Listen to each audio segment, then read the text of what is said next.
ये आपके 8वीं का मिड टर्म का पेपर हुआ है, सीबीएसई का क्लास 8 का मिड टर्म का मैथ्स का पेपर। इसका सॉल्यूशन है। पहला कह रहा है दिए गए चार्ट में सबसे लोकप्रिय रंग कौन सा है, तो याद रखना सबसे ज़्यादा इस गैप इसी में है, तो हरा होगा इसका सबसे ज़्यादा। ये कह रहे 8 प्रथम विश्व संख्या का योग कितना होगा, तो आप जोड़ना ये 1 2 3 4 5 6 7 8 इन्हें जोड़िएगा तो आप 64 आएगा। इनमें से कौन सा युग्म, इसका आंसर ये है। इनमें से कौन सा पूर्ण घन है, सभी कैल्शियम निकालोगे तो पूर्ण घन 343 का निकलेगा। अगला क्वेश्चन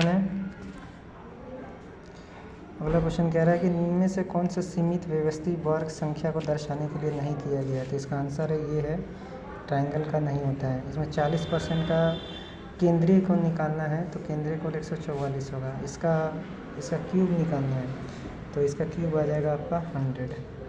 ठीक है, 3 जीरो को एक बार लेंगे, फिर 3 जीरो को एक बार, तो 100 रह जाएगा। ये कौन सी प्रॉपर्टी आपका वितरकता गुण डिस्ट्रीब्यूटिव प्रॉपर्टीज़ है। इनमें से कौन सा एक चर रैखिक समीकरण है, तो इसमें एक चर रैखिक समीकरण आपका ये है, ये ऑप्शन है। इसमें से कौन सा नियमित बहुभुज नहीं है, तो नियमित बहुभुज नहीं है आपका ऑप्शन ए।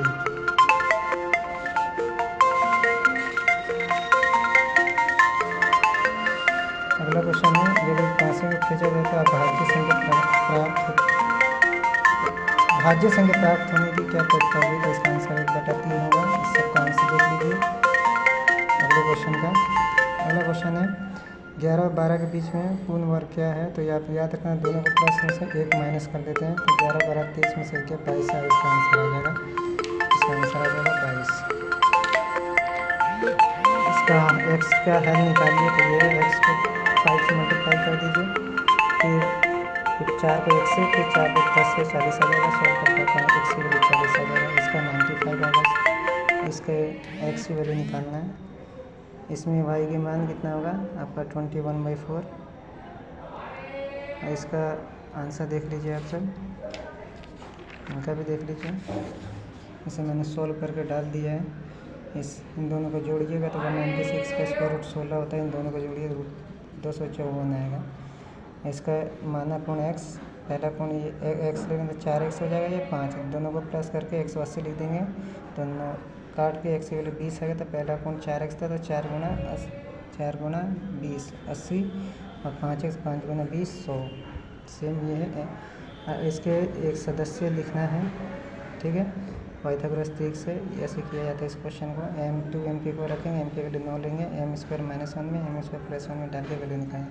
तो पहली संख्या तो यही होगा, दूसरी 80, फिर तीसरी 82, चौथा इसमें m की वैल्यू आ जाएगी सॉल्व करके -5। नेक्स्ट क्वेश्चन है, इन दोनों में से एक करना था, मैंने ऊपर वाला कर दिया।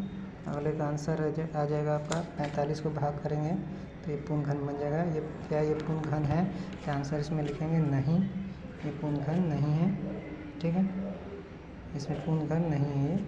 अगला क्वेश्चन है, क्या कारण सहित समझाइए प्रत्येक आयत एक समचतुर्भुज या एक समांतर चतुर्भुज क्यों है। इसलिए है प्रत्येक आयत एक समांतर चतुर्भुज आय क्योंकि आयत जो होता है 90 डिग्री एंगल बनाता है, उसके विकर्ण परस्पर बराबर होते हैं।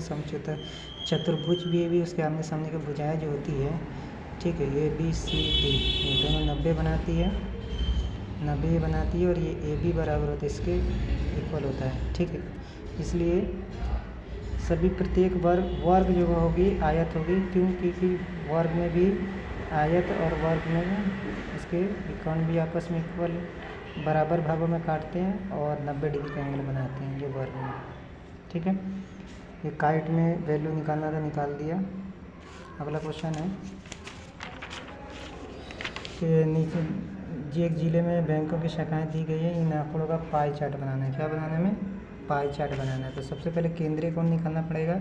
इस टोटल कितने हो गए, इसके पहले जोड़ना पड़ेगा टोटल कितना है, तो 20 और 13 33, 33 और 17 50, 50 64 और 8 टोटल हो गया 64 8 72, 13 17 20, 13 17 30, 4 13 और 17 30, 30 और 14 44 52 होगा, सॉरी, ठीक। 20 और 13 सॉरी 52 और 20 भी तो प्लस करना है, 72 होगा, ठीक है 72।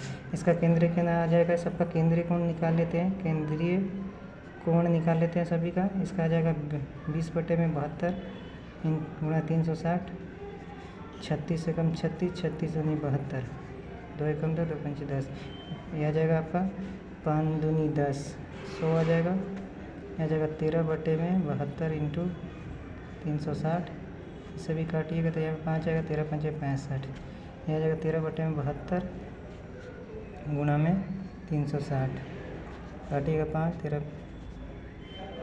17 है, 17 पीछे 85, 14 से काट दीजिए, 72/360, आपको ये 5 आ जाएगा, 14 पंचे 70, ठीक है। ये 8/72 इंटू 360, 5, 8 पंचे 40। इसका पाई चार्ट बनाना है, आपको पाई चार्ट बनाना पड़ेगा, ठीक है। पाई चार्ट आपको मैं कहाँ बना देता हूँ, पाई चार्ट बनाना पड़ेगा। इसका केंद्रीय कोण निकाल के इसका पाई चार्ट आप बना लीजिएगा। पाई चार्ट ऐसे करके बनाना पड़ेगा, बीच में रखना पड़ेगा। जैसे इसमें कह रहा है 100 डिग्री है स्टेट बैंक ऑफ इंडिया, तो यहाँ पे 100 डिग्री स्टेट ऑफ बैंक यहाँ पे लिख दीजिए 100 डिग्री। दूसरा है 65 डिग्री, 65 डिग्री। तीसरा है 85 डिग्री। फिर 70 है, ये आपका 65 डिग्री, ये आपका 85 डिग्री, 85 डिग्री, ये 70 डिग्री और ये आपका 40 डिग्री लगेगा, ठीक है। पाई चार्ट कह रहा है इनका अभाज्य गुणनखंड का प्रयोग करके 13, 8, 24 का घनमूल निकालना है। तो घनमूल निकालना है तो इसका एक्शन ले लीजिए, 13, 8, 2, 4 का, 2 6 12, 2 4 2 9 18, 2 एकम 2, 2 नीचे 2 3 6, 2 4 8, 2 5 2, 2 6 12, 2 एकम 2, 2 7 14, 2 4 2 8 2 9 18, 2 8 16, 2 6 12, 2 4 8, 2 एकम 2, 2 3 2 2 4, 2 6 12, 2 6 12,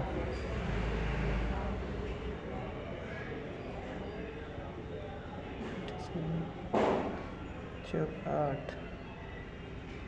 2 2 4, 2 2 4, 2 एकम 2, 2 6 12, 2 एकम 2, 2 8 16, 2 54,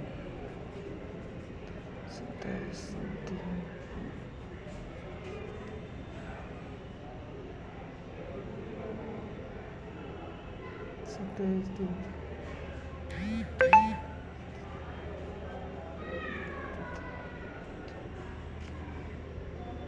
घनमूल निकालना है। इस 3 को एक बार लिखाएंगे, इस 2 को एक बार लिखेंगे और इस 2 को और इस 2 को, कितने हो गए 1 2 3।